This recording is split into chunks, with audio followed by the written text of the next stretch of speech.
In this 8-part series, I discuss problems common to philosophy and to religion. My focus is our struggle with nihilism, the fear that our lives and the world itself may be meaningless. In this second part, I address flaws in the human condition. The first flaw in our condition is our mortality. Although we experience an unlimited fecundity, nature has decreed our death. The second flaw in our condition is our groundlessness. We are unable to grasp the solution to the enigma of existence, or peer into the beginning and the end of time. All of our ideas rest on presuppositions, but we never reach the bottom in our thinking. The bottom is bottomless. There is an asymmetrical relation between our mortality and our groundlessness. If we were deathless, we might always tell ourselves that we would discover later the answer to the riddle of life. On the other hand, if we were able to discover the framework of our existence, the answer might satisfy us only if it promised eternal life. The third flaw in the human condition is our insatiability. We always want more. We are bound to a wheel of longing, of satiation, of boredom, and of more longing. We demand the infinite from the only thing that we have around us, the finite. The chief target of this longing are the others. From other people we demand an assurance that there is for each of us an unconditional place in the world. We demand from them more than they can ever give us.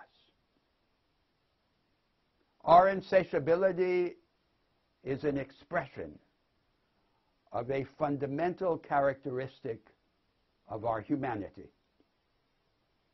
We are dying organisms, situated and formed by particular contexts of society and of culture. But we always go beyond these contexts. They are finite in relation to us. We are infinite in relation to them. We are, in the old metaphysical and theological language, the infinite, imprisoned within the finite.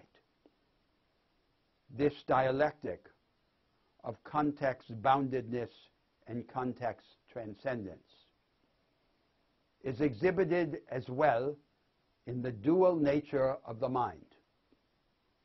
On one side, the mind is like a machine. It is modular and formulaic. It operates according to rules. On the other side, however, the mind is an anti-machine. It is not modular. It is not formulaic.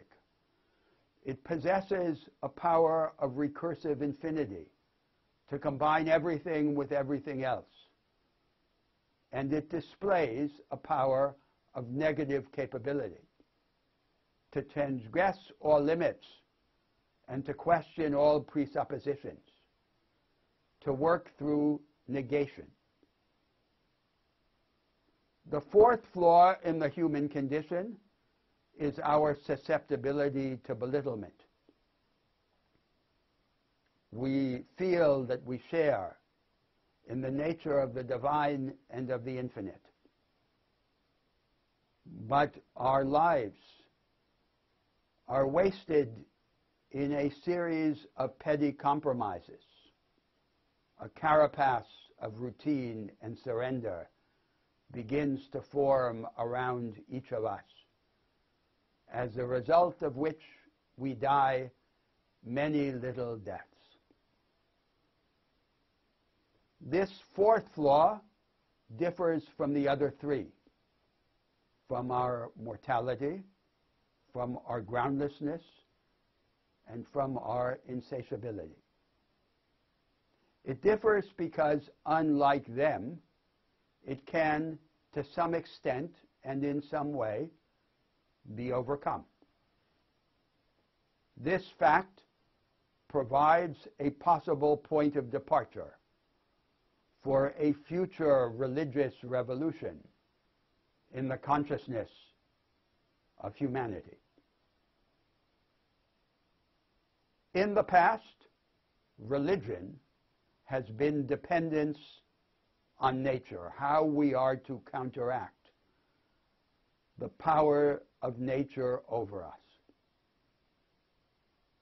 The great historical religions of the last few thousand years had as one of their chief preoccupations to supply an antidote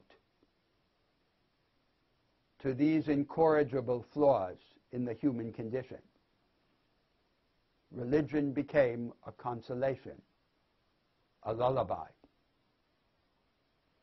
A future moment in the religious history of humanity might stare the incorrigible flaws in the human condition in the face and recognize them for what they are. In every religious and political project, it is vital properly to draw the line between the alterable circumstances of society and the inalterable features of the human condition. By drawing this line in the right place, we can begin to take steps and hope to increase our share in the attributes that we ascribe to divinity.